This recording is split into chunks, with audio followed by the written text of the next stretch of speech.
Sinag! Alejandro! Sinag! Bakit? Anak, umikot kayo dito sa kabila. Wala nang matadaanan dito. Doon na kayo umikot sa kabila. Dito. Salubungin ko kayo doon.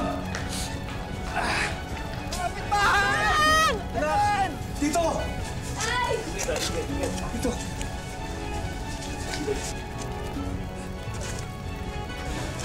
Sila naman. Barong!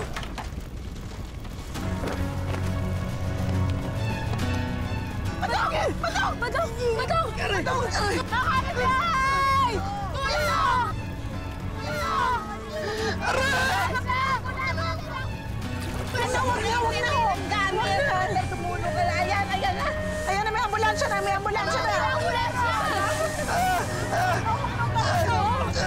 Tulungan niyo kami! Sige, ilan niyo sa'yo?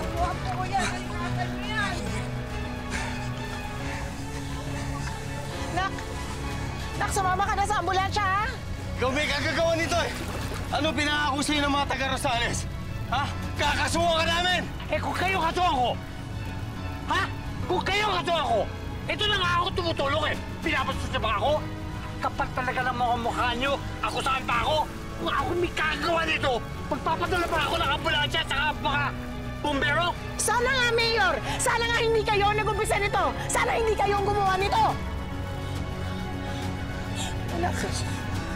Anak kayo.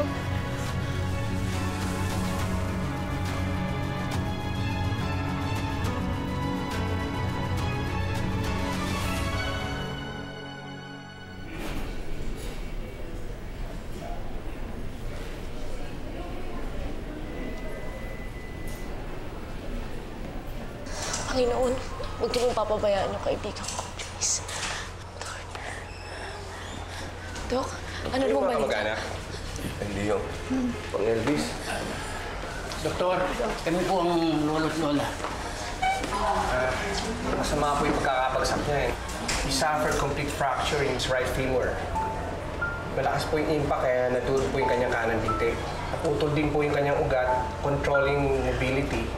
Nakakalakad naman po siya. Pero hindi na po magiging normal. Diyos ko. Excuse me na. Salamat, Tol.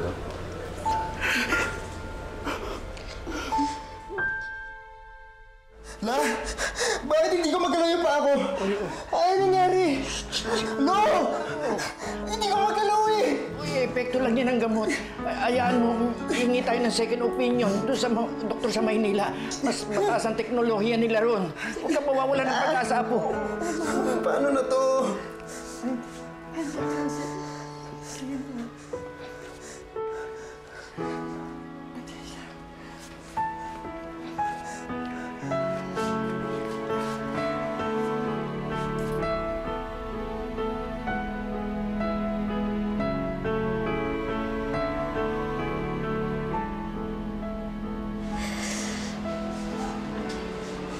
Badong, sorry ha.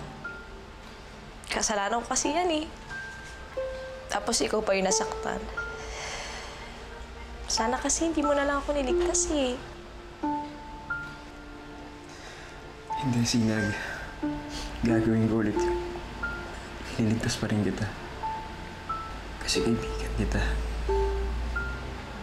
At alam ko, gagawin mo lang naman para sa kaibigan mo. Di ba? Kaya, huwag ka na umiyak. Smile ka na. Magiging okay din ako.